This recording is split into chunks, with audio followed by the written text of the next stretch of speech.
If one tells the truth, one is sure, sooner or later, to be found out. He invented this idea of an alternative kind of rebellion. It's a sin. It's a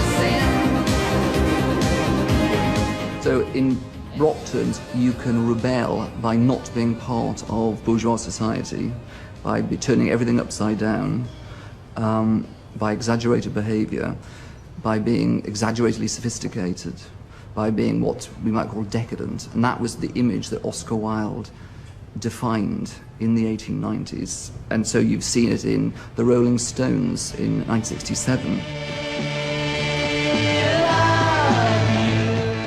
When they were on trial for drugs, they even made a film where Mick Jagger played Oscar Wilde and Marion Faithfull played Bosie, I think, because they were outsiders and they had that style of decadence in the way they dressed.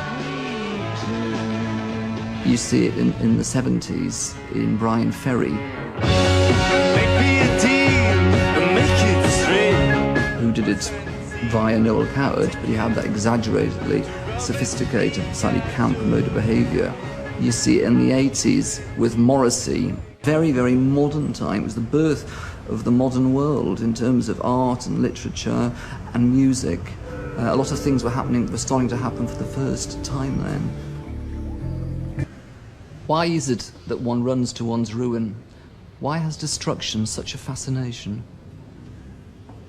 I've had a theory in pop music that when someone or a group or artist becomes successful, when they carry on being successful, they go from success into what I call their imperial phase, where they can do no wrong, where it seems like it will go on like this forever. And, you know, as with Napoleon's career, it never does go on forever. Something goes disastrously wrong, and the imperial phase is followed by the survival, or it's followed by disaster, that the whole thing fades away. For me, the most fascinating moment of Oscar Wilde's life is the afternoon when the libel trial has collapsed and a warrant is going to be issued for his arrest. And he decides to stay in the country. And it's a fact that at the time, the warrant for his arrest was delayed to give Oscar Wilde the chance to catch the last boat train. And he has lunch, and famously at the Cadogan Hotel, and his mother sends him a message.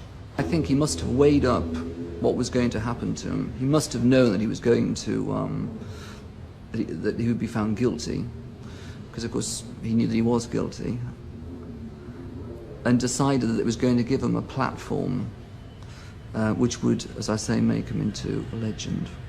I think the fact that Oscar Wilde still matters proves that afternoon in the Cadogan Hotel, Oscar Wilde made the right decision. Of course, he was a brilliant playwright, and the 4 major plays that he wrote, some of them I think are in London at the moment. But the fact is, it's the myth that fascinates us about Oscar Wilde, and it's the icon of him that fascinates us, and it's the tragic downfall that fascinates us. The writing is really only a part of the Oscar Wilde story, and it's the tragic downfall from someone who had this imperial sense of that everything he would do would turn right, would fascinate people.